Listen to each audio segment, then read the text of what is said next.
જય જવાન જય કિસાન મિત્રો, હું આપનો મિત્ર ઈશુદાન ગઢવી. મિત્રો, ભાજપ પાર્ટી સતત ખેડૂતોને અવહેલના કરી રહી છે, અવગણના કરી રહી છે, સતત ખેડૂતો ઉપર અન્યાય કરી રહી છે. એ ભાવની વાત હોય, એ ખાતર બિયારણની વાત હોય, એ સહાયની વાત હોય, એ પાક વીમાની વાત હોય, ઢગલા બંધ રીતે છેલ્લે કડદા કરીને પણ એ ખેડૂતો ઉપર અત્યાચાર કરીને લૂંટવાનું ચૂકતી નથી. અને એના ખેડૂતોના સમર્થનમાં આમ આદમી પાર્ટી સતત કિસાન મહાપંચાયતનું આયોજન કરતી આવી છે.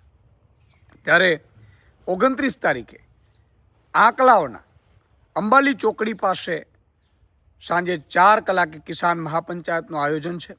સર્વ કિસાન ભાઈઓને, ખેડૂતોને હું વિનંતી કરું છું કે મોટી સંખ્યામાં પધારજો. હું પણ ત્યાં આવી રહ્યો છું અને આપણે ખેડૂતો એક થઈ અને આ ભાજપ સરકાર પાસે જે આપણી માંગણીઓ છે એ મૂકીશું.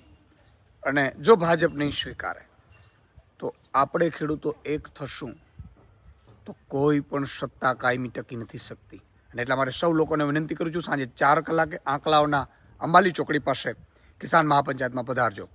જય જવાન જય કિસાન.